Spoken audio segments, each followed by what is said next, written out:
biasa kerja-kerja tugas. Oke, semoga masih semangat Ji karena habis praktikum. Baik, sebelumnya perkenalkan nama saya Aizah Rani, biasa dipanggil Rani. Saya merupakan mahasiswa semester 3 di Fakultas Psikologi Universitas Negeri Makassar. Apakah boleh Anda memperkenalkan diri Anda juga? Jadi nama saya Naila Hamisa, biasa dipanggil Naila Kak. Saya merupakan salah satu mahasiswa di Universitas Negeri Makassar. Saya mengambil jurusan kimia, prodi pendidikan kimia ICP di Fakultas Matematika dan Ilmu Pengetahuan Alam. Oke, baik, terima kasih Naila.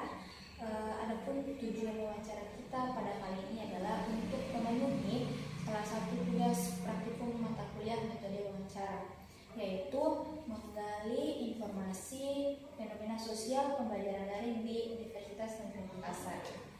Nah, nanti segala informasi yang Anda berikan akan dijaga kerahasiaannya dan hanya digunakan untuk keperluan praktikum. Saya akan mengajukan beberapa pertanyaan, dimohon kesediaannya untuk memberikan informasi karena Anda merupakan narasumber yang tepat sebagai mahasiswa Universitas Negeri Makassar yang sedang melakukan kuliah secara daring dan luring. Sebelumnya, apakah Anda bersedia untuk kami wawancarai selama kurang lebih 45 menit? Iya, siap Kak. Apakah Anda bersedia untuk direkam selama proses wawancara yang berlangsung? Iya, siap Kak. Sebelum itu saya memastikan lagi, apakah betul sekarang Anda sedang melakukan perkuliahan secara dua metode, yaitu daring dan luring? Iya Kak, saat ini itu ada dua metode, yaitu daring sama luring. Tapi ada keterbatasannya Kak. Kayak luring ada keterbatasan 70% dan juga kalau daring itu 30%. Baik. Bagaimana pengalaman Anda dalam pembelajaran luring secara umum? Berbicara pengalaman sama luring, ya pastinya sudah pengalamannya itu lebih banyak Kak dibandingkan dengan daring. Kalau luring kan biasanya itu kita lebih ada interaksi sama teman Kak atau dosen Kak gitu. Kalau misalnya di luring kan bisa langsung tanya sama guru atau dosen Kak. Kalau misalnya mungkin bicara juga sama teman Kak kan bisa langsung gitu Kak. Apalagi kalau misalnya mungkin tidak ditahui tugasnya atau tidak ditahu itu biasanya itu kan bisa ditanya langsung Bu, gimana ini Bu gitu. Bagaimana pengalaman Anda dalam pembelajaran daring secara umum? Iya, berbicara pengalaman kan ini daring sebenarnya mulai pas ada corona. Nah jadi agak gimana Kak, perlu diadaptasi sebenarnya Kak kalau misalnya daring. Nah kalau masalah daring pengalaman ya biasanya itu Kak ada biasanya kendala-kendala kayak misalnya Kak kendala jaringan atau mungkin di lingkungan tak begitu Kak. Bagaimana pengalaman Anda dalam menghadapi pembelajaran luring yang dilakukan bersamaan dengan pembelajaran daring? Pengalaman kalau misalnya bersamaan begitu Kak. Biasanya kalau begitu Kak kadang agak pusing Kak sebenarnya Kak, karena kan ini ada daring ada luring, apalagi kan ini biasanya ada dosen yang tiba-tiba luring sebenarnya nggak jadi daring karena ada kendalanya begitu Kak. Nah belum lagi kalau misalnya kayak berdekatan ya begitu Kak, misalnya ada pagi terus beberapa jam kemudian ada Zoom, biasanya itu kayak lupa kita karena oh ternyata ada Zoom Kak. Nih tidak jadi lagi karena ganti dosennya. Bagaimana perasaan Anda ketika pembelajaran itu harus dilakukan secara daring? Bicara perasaan ya kalau daring menurutku mengecewakan sih Kak, karena kan ini kita kuliah tujuannya untuk belajar, kita mungkin tangkap materi atau belajar dari dosennya langsung, tapi ternyata daring Kiki kan ini kita sedang bayar kayak UKT atau gitu Kak.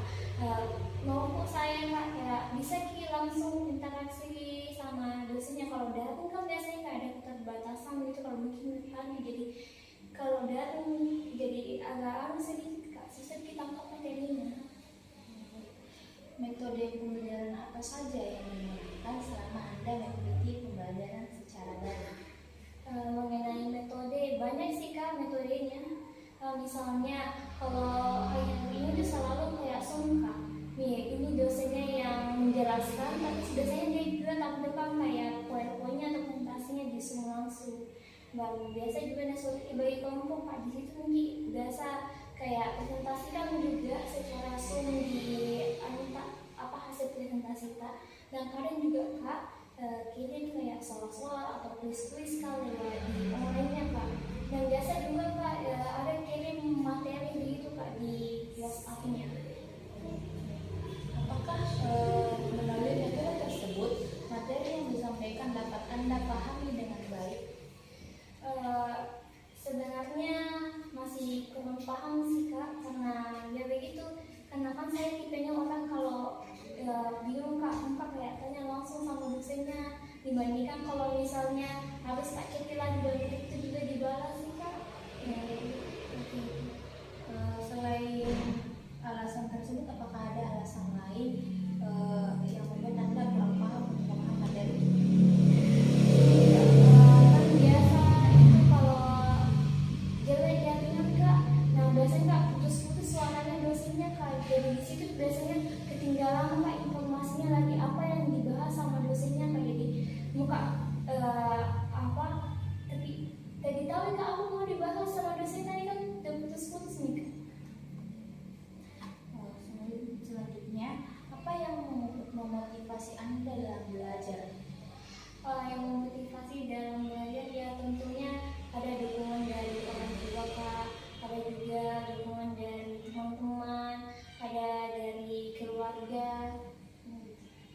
Biasanya motivasi seperti apa yang diberikan dari keluarga? Nah, kalau dari keluarga ya biasanya itu suka kalau misalnya saya mau berkegiatan atau apa ya pasti di support bisa kak begitu, dan kak muka ikut seperti ini, dan muka ikut les, muka ikut kegiatan organisasi pasti dibebaskan nih kakak sama orang tua aku, yang penting itu masih baik-baik sih. Apakah ada perbedaan motivasi belajar Anda pada saat pembelajaran daring dan luring? Iya kak ada, kayak misalnya kalau motivasiku untuk belajar daring itu kayak ada rasa males sedikit sih kak sebenarnya, karena kan apa ya ini kan daring biasanya itu tiba-tiba kita kan ini sementara kayak di kos lagi bareng-bareng apa kayak ada muncul sama rasa begitu kayak mungkin belajar begitu kak, dibandingkan kalau misalnya mungkin langsung ke kampus kan pasti ada langsung mungkin belajar begitu kak. Lalu bagaimana motivasi belajar pada saat luring? Kalau motivasi belajarnya pastinya bakal lebih semangat kali ya, karena kan kalau luring bukan juga cuma ketemu langsung sama dosen, bisa kak sama teman-teman kayak jalan-jalan atau kegiatan bareng-bareng gitu. Menurut Anda, dari kelebihan dari keuntungan yang disebutkan tadi, apakah ada keuntungan lain dari pembelajaran daring yang Anda rasakan? Kalau keuntungan belajar daring ya tentunya kalau misalnya lagi tidak berada di wilayah kampus atau di mana saja begitu kan bisa langsung melakukan ini kak semua kuliah. Nah terus juga kalau misalnya bagi yang jauh lumayan dari kampus kan bisa kayak menghemat transportasi begitu kak. Apalagi kalau misalnya yang satu Jumat kulnya baru katanya cuman apa dari kesananya saya belum lagi balik kan pasti kayak buang gitu.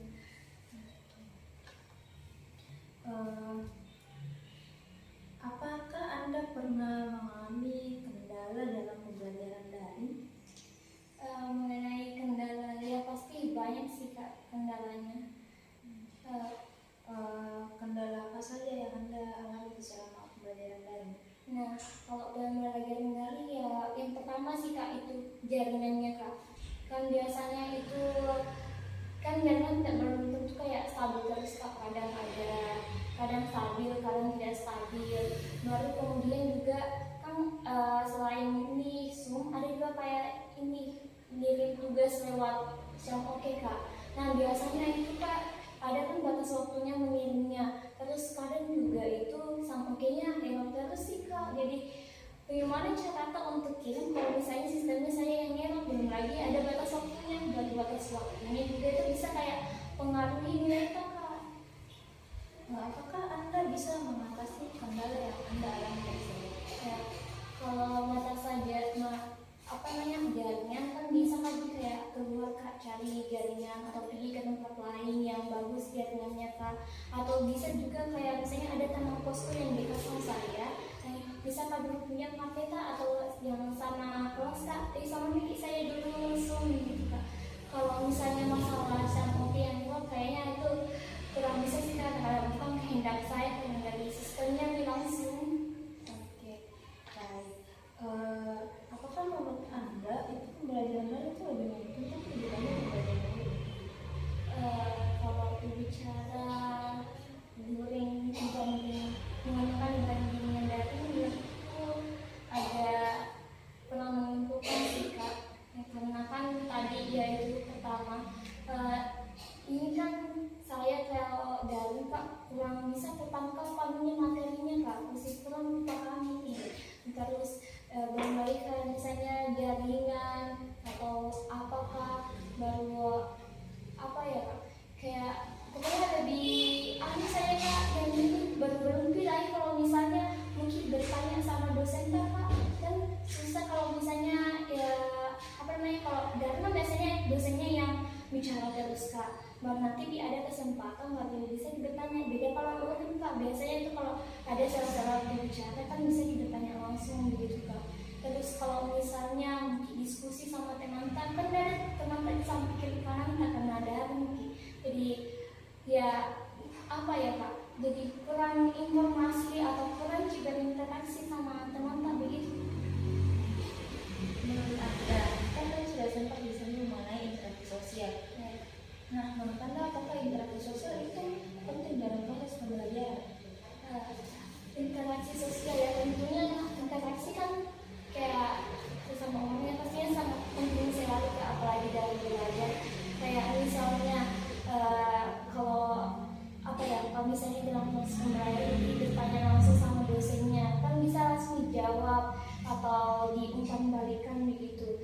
Kalau misalnya juga ada kerja kelompok Kak, kalau sama teman kelompok Kak berlangsung langsung kan lebih gampang nih Kak begitu, bisa nih dibagi-bagi tugasnya langsung, bisa dikerjakan sama-sama di sana.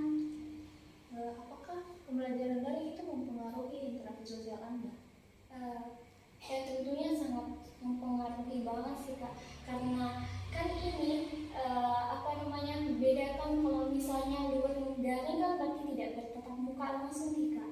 Jadi kalau misalnya mungkin berinteraksi sama mereka itu kan harus dicek dulu. Nah kalau misalnya di chat belum tentu dibalas sih Kak, jadi ada keterbatasan Kak kalau misalnya mungkin interaksi sama teman Kak. Baru kalau misalnya mungkin juga bertanya-tanya atau mungkin diskusi bareng itu kayak lebih ribet lagi Kak. Makanya lebih bagus kalau lebih langsung misalnya. Apakah ada perubahan interaksi sosial yang lain yang Anda rasakan seperti yang Anda sebutkan tadi dengan teman kelas Anda selama pembelajaran daring?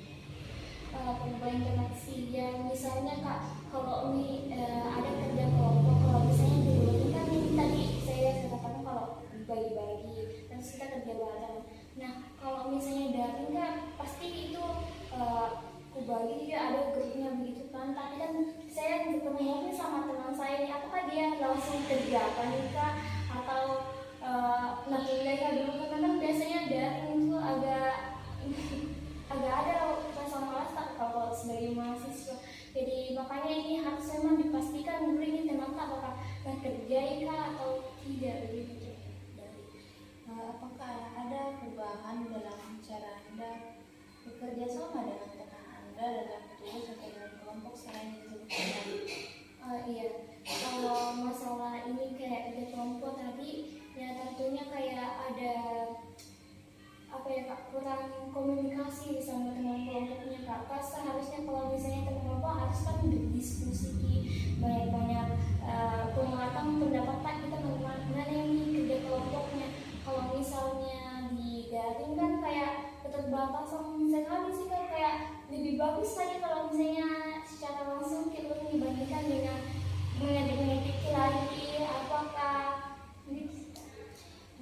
apakah komunikasi dan ataupun koordinasi itu menjadi lebih sulit atau lebih mudah? Nah, kalau masalah koordinasi komunikasi ya pastinya lebih sulit banget sih kak. Karena kan ini juga teman ataupun dosen, biasanya ada yang tempatnya itu kayak kendala jaringan kah atau apa. Jadi kalau misalnya kita mau komunikasi sama dia ya belum tentu juga kayak ini tadi seperti awal belum tentu dibalas atau lama dibalasnya. Baru kalau misalnya juga di apa namanya kak, di telepon langsung ya belum tentu juga diangkat nih kak. Bagaimana lokasi gimana biasanya Anda melakukan pembelajaran daring? Kalau saya kak biasanya di rumah, bisa juga di kos, kadang juga di kafe, kadang juga di apa namanya di kampus kak. Bagaimana lokasi tersebut mempengaruhi pengalaman Anda selama belajar secara daring? Kalau misalnya di rumah kak biasanya mendapat motivasi sama orang tuaku atau dari keluarga begitu kak, biar semangat daringnya.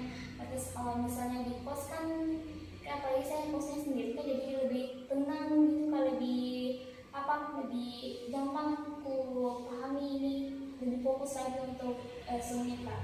Terus kalau misalnya di kafe, nah di kafe kan ada wifi-nya tersendiri kak. Nah biasanya itu dipakai wifi-nya untuk Zoom. Biasanya itu kalau di kafe baru sih biar nyanyi begitu kak. Terus kalau misalnya di kampus ya begitu kak, misalnya kalau mau kak bertanya sama teman tuh kan ini sampai langsung ya bisa kabar si langsung gitu kak. Ini mau bertanya apa ya maksudnya tadi ibu ini tadi apa, bisa kak langsung tanya sama dia. Selain lingkungan yang Anda sebutkan tadi, apakah ada gangguan tertentu dari lokasi atau lingkungan yang Anda tempati selama Zoom itu? Ya tentunya kalau setiap tempat pasti ada gangguannya sih kak.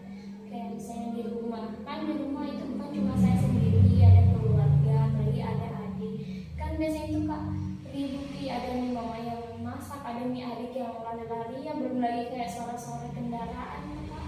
Terus kalau misalnya di kos ya begitu kan, kadang jaringannya kurang baik nih kak. Jadi kalau Zoom itu ya kan ini kak terputus-putus atau apa kak. Kalau misalnya di kafe, nah kalau di kafe kan pastinya banyak orang kak, banyak yang mengunjungi kafe, jadi otomatis itu berisik kak. Belum lagi kalau ada suara-suara kayak musik-musiknya kayak yang sama kafenya sama ini. Kalau di kampus kan juga bisa dibilang berisik kak, karena kan banyak orang kak di situ, banyak kegiatan aktivitas yang berjalan di kampus. Apakah ketika melakukan pembelajaran daring biasanya Anda melakukan aktivitas lain? Iya kak, kadang sih kak, kalau misalnya di Zoom ini misalnya kak, kalau misalnya nggak sempat kak cuci piringku, misalnya kan Zoom sampai cuci juga piringku atau melakukan pekerjaan rumah. Baru kadang juga kak kalau misalnya lapar kak ya makan kak.